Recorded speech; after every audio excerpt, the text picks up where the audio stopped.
देश भर में इस वक्त नवरात्रि का त्यौहार मनाया जा रहा है। नवरात्रि की विशेषता है कि 9 दिनों तक देवी के सामने गरबा खेला जाता है और ये भक्ति और एक श्रद्धा का त्यौहार है। लेकिन इस बार कई हिंदू संगठन, चाहे बजरंग दल हो, विश्व हिंदू परिषद हो, उनकी तरफ से एक मांग निकलकर सामने आई है कि इन ग्राउंड्स पर गैर हिंदुओं का प्रवेश वर्जित होगा। और ये मांग केवल मुंबई या महाराष्ट्र तक सीमित नहीं है। कई राज्यों से इस तरह के पोस्टर्स और बैनर भी निकलकर सामने आ रहे हैं जिसमें हिंदू महिलाओं और हिंदुओं को संगठित करने की बात कही जा रही है। और ये कहा जा रहा है कि आप इस बात का ध्यान रखिए कि आपके त्यौहार में किसी भी गैर हिंदू की एंट्री ना हो। हम इसी प्रकार मुंबई के मलाड इलाके में मौजूद हैं और आपको सीधा उस ग्राउंड पर लेकर चलते हैं जहां पर आपको नज़र आएगा कि विश्व हिंदू परिषद और बजरंग दल की तरफ से जो आयोजन किया गया है या फिर यहाँ पर जिस पंडाल को तैयार किया गया है, यहाँ पर अगर आप देखें तो भगवान वराह की तस्वीर लगाई गई है। भगवान वराह की तस्वीर और महाराष्ट्र के जो नेता हैं नीतेश राणे, उनकी पिछली कुछ मांगों को देखते हुए अगर आप देखें तो इस महाराष्ट्र की राजनीति और इस विवाद को समझना बेहद आसान है। वहीं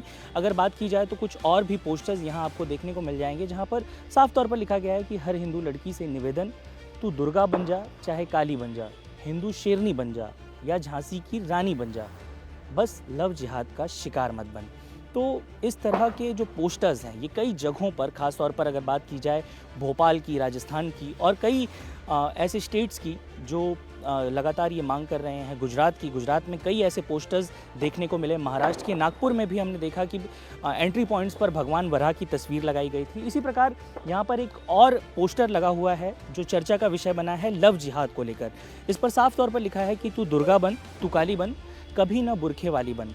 इस पोस्टर्स को लेकर राजनीतिक गलियारों में कई चर्चाएं हो रही हैं। जो विरोधी पक्ष के नेता हैं उनकी तरफ से लगातार ये बयान दिए जा रहे हैं और कहा जा रहा है कि एक तरह से कहीं ना कहीं देश को अलग करने की एक राजनीति की जा रही है। दो जो समूह होते हैं, जो दो धर्म होते हैं, उनमें विवाद पैदा करने की कोशिश की जा रही है। बहरहाल इस पूरे जो ग्राउंड है, जो जहाँ पर ये आयोजन किया गया है, उसके आयोजक इस वक्त हमारे साथ हैं। उनमें से कुछ लोग हमारे साथ हैं, उनसे सीधा जानते हैं कि इस जो पोस्टर्स यहाँ पर लगाए गए हैं उसके पीछे उनकी क्या मंशा है और हम वही सीधा उनसे ही जानने की कोशिश करेंगे। सर, सबसे पहले तो अपना नाम बता दें।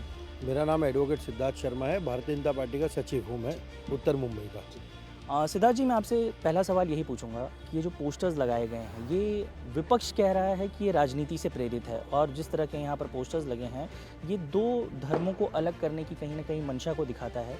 आपका इस पर क्या कहना है? विपक्ष के पास काम करने के लिए कुछ नहीं है। दूसरी चीज़, विपक्ष हमेशा हिंदू धर्म के विरुद्ध में रहा है। हम सिर्फ हिंदू धर्म को बढ़ावा दे रहे हैं, उसमें उनको प्रॉब्लम नहीं होना चाहिए। अगर तथ्यों पे बात मैं करूं तो लास्ट ईयर 2024 में 2 लव जिहाद के केस हमने एक भोपाल और एक उज्जैन में पकड़ा है। उसके पहले हर साल हमको गुजरात से न्यूज़ आती थी लव जिहाद की, और लास्ट ईयर मुंबई में भी हमने इतने केसेस देखे हैं लव जिहाद के कि भाई हमको ये बहुत ज़रूरी लगा हमारी बहन बेटियों की सुरक्षा के लिए, इसके लिए हम कर रहे हैं। अगर किसी को उससे आपत्ति होगी तो वो ना करे, बट इसमें विपक्ष को आपत्ति होने की कोई ज़रूरत नहीं, क्योंकि ये हम हमारे हिंदू धर्म की जो माताएं बहनें हैं उनको हम बचा रहे हैं इससे, और हम आगाह कर रहे हैं इस प्रकार के माहौल से। क्योंकि हमने देखा दिल्ली में भी मिला था एक फ्रिज में या सूटकेस में या घर में जो कटी हुई बॉडी मिली थी। तो इस प्रकार की चीज़ें को रोकने के लिए किया गया है। आपसे ये भी जानना चाहेंगे कि कई ऐसे त्यौहार जब होते हैं तो कई ऐसे नेता होते हैं, राजनेता होते हैं। अगर महाराष्ट्र की बात की जाए तो अबू आज़मी हैं, असलम शेख हैं, ये सब इसी इलाके से बिलोंग करते हैं। उन्हें भी आयोजन में बुलाया जाता होगा। अगर वो पहुंचते हैं तो क्या इससे भी हिंदू धर्म के लोगों को आपत्ति होगी? अगर वो जिहादी होंगे तो आपत्ति होगी। अगर वो जिहादी नहीं है, सिर्फ मुसलमान है, तो हमें कोई ये आपत्ति नहीं है। हमको मुसलमानों से बैर नहीं है, हमको जिहादियों से बैर है। आपसे एक सवाल ये भी होगा कि कई ऐसे पंडाल हैं जो आधार कार्ड वेरिफिकेशन भी चेक कर रहे हैं। क्या आप लोगों की तरफ से भी ऐसी कोई योजना बनाई गई? हमने आधार कार्ड वेरीफाई करके ही पासेस बांटे हैं, और उसका बेसिक रीज़न है कि हमको मलाड में रहने वाले लोगों के लिए ये उत्सव हमने किया है। फ्री ऑफ कॉस्ट पासेस हम बांट रहे हैं। तो जो जनता सही में खेलती है उनको हमने पासेस देने का काम किया है, ना कि जो जनता, जो जिहादी खास करके यहाँ आकर के हमारी बहन बेटियाँ जो यहाँ खेलने आएगी उनको गलत नज़र से देखेंगे, उनको रोकने के लिए हम ये चेक कर रहे हैं। क्या संदेश होगा आपका हिंदुओं के नाम, बाकी सबके नाम, क्या कहेंगे उनसे? मैं हिंदू की बहन बेटियाँ इनके बारे में ही एक संदेश दूंगा, तो दुर्गा बन, तू काली बन, कभी ना बुरखे वाली बन। और दूसरा संदेश ये है, तो दुर्गा बन, बनना ही हो तो लव जिहाद की शिकारी बनो, लव जिहाद का शिकार मत बनना। जो गलत हाथ आपके ऊपर उठे उस हाथ को काट देना।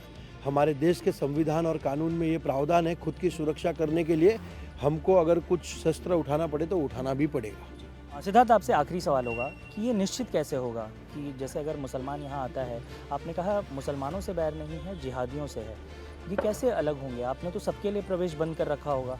नहीं, सबके लिए प्रवेश बंद नहीं है, मेरे कार्यकर्ता भी है मुसलमान। आप आइए, आपको खेलना है तो खेलिए।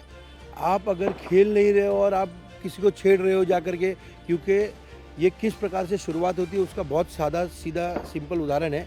वो जाएंगे, जानबूझ के धक्का देंगे, फिर देख करके हंसेंगे, फिर 2 मिनट आधी घंटा खड़े रह करके उनको स्टेयर करेंगे, फिर उनका नंबर एक्सचेंज करेंगे। इस प्रकार से इसकी शुरुआत होती है। तो ये न हो, ये हम यहाँ ध्यान दे रहे हैं। आपका कहना है विपक्ष जो आरोप लगा रहा है उस तथ्य तरह ही के हालात नहीं हैं। आप मुसलमानों को यहाँ पर जो एक लगातार ये बात निकल कर सामने आ रही, कई जगहों पर ये कहा जा रहा है कि मुसलमानों के प्रवेश वर्जित है। तो आपने जो अपनी बात कही उससे समझ आता है कि किसी धर्म के लिए ये बैन नहीं रखा गया है, कुछ लोगों के लिए है। जिहादी मानसिकता के लोगों के लिए ये बैन है। अगर वो जिहादी व्यक्ति किसी धर्म से बिलोंग करता है तो वो धर्म ने उनको दूर कर देना चाहिए, तभी इस देश में शांति होगी। इस देश में हमारे पास में अब्दुल कलाम जी थे जो इस देश के प्रेसिडेंट बने हैं। ऐसे बहुत बड़े बड़े नेता हुए हैं, बहुत बड़े बड़े फ्रीडम फाइटर्स हुए जो मुसलमान थे। हम कभी उनको ना बोलते हैं क्या, या कभी उनका नाम कुछ अपमानजनित वे में लेते हैं क्या? जिहादी मानसिकता जिनको मस्जिदों में मौलाना बहला करके 50,000 रुपया, लाख रुपया देते हैं हिंदू लड़की को पटा करके शादी करने की, उसके विरोधी हमारा माहौल है। आज हम वेस्टर्न कंट्रीज़ में देख रहे हैं किस प्रकार से उनके कंट्री के उनके सिटीजन्स लोग कम हो गए हैं और एक पर्टिकुलर रिलीजन के लोग ज़्यादा हो रहे हैं, और मेयर भी उनका ही बन रहा है। अभी कुछ दिन पहले हमने मीट बैन की बात की तो एक मौलाना ने फतवा निकालने की कोशिश की, बोले 20,000 रुपया दे दो आप तो हम बंद करेंगे। तो वो मौलाना को ये बताना चाहते हैं कि मुंबई शहर का कोई मेयर खान नहीं है जो आप फतवा निकाल रहे हो और आपके फतवा को मान लिया जाएगा। इस प्रकार की चीज़ें नहीं करनी चाहिए। अब भाई आस्था का विषय हमने मांग की है, आपको नहीं पसंद आ सकती है, हम मान सकते हैं। निर्णय लेना न लेना सरकार पर, उस पर आप प्रतिक्रिया दोगे कि 20,000 रुपया दे दो, तो फतवा मत निकालो भाई, अच्छे से रहो। हम भी हमारे डिमांड कर रहे हैं, डिमांड को सही मान्यता मिलेगी तो ठीक, नहीं मिलेगी तो उसको मान्यता में लाने के लिए जो करना पड़ेगा वो हम कर रहे हैं। अच्छा, ये एक लास्ट सवाल होगा आपसे कि कई ऐसे मौलाना हैं जो हमने देखा कि देश के अलग अलग राज्यों से ये भी आवेदन कर रहे हैं, आह्वान कर रहे हैं कि मुसलमान लोगों को इस जिस तरह के आयोजन किए गए उनमें जाने की आवश्यकता ही क्या है? क्या कहेंगे? ये जो निवेदन किया जा रहा है उन्हें मान लेना चाहिए? अब वो उनका मन है, उनको मानना हो न मानो। अगर इधर आना है तो भगवान का आराधना करने ही आना है। अगर आप भगवान में मान्यता रखते होगे तो आइए। जब कोई नेता या जब कोई बड़ा आदमी ईद के कार्यक्रम में जाता है तो उनका जो रीति रिवाज रहता है वो पूरा करता है। वैसे आप गरबा खेलने आ रहे हो तो माता जी की मूर्ति है, पहले उसको नमस्कार कीजिए। यहाँ बड़ा भगवान की फोटो लगाई गई उसको नमस्कार कीजिए, जय श्री राम बोलिए, आइए ना, कौन मना कर रहा है? बट अगर आपको वो आपत्ति है तो फिर आप क्यों आ रहे हो हमारे अंदर? आप यहाँ पे फिर आपका उद्देश्य क्या है यहाँ पे आने का? ये आपको विपक्ष को पूछना पड़ेगा कि यहाँ पे आने का उद्देश्य क्या है उनका, अगर उनको भगवान का जय नहीं करना हो। आज जो भी व्यक्ति यहाँ आएगा उसको भगवान की जय करनी पड़ेगी। माता जी के गीत चलते हैं माता जी को मनाने के लिए।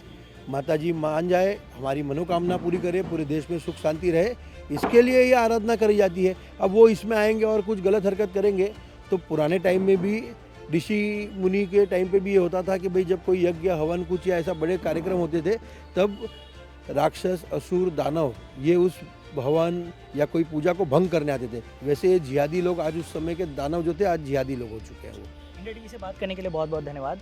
तो इस वक्त केवल इस तरह के पोस्टर्स और बैनर मुंबई या मलाड तक सीमित नहीं है। इस तरह के पोस्टर्स हमने देखा नागपुर में लगे थे, भोपाल में लगे थे, गुजरात में लगे थे।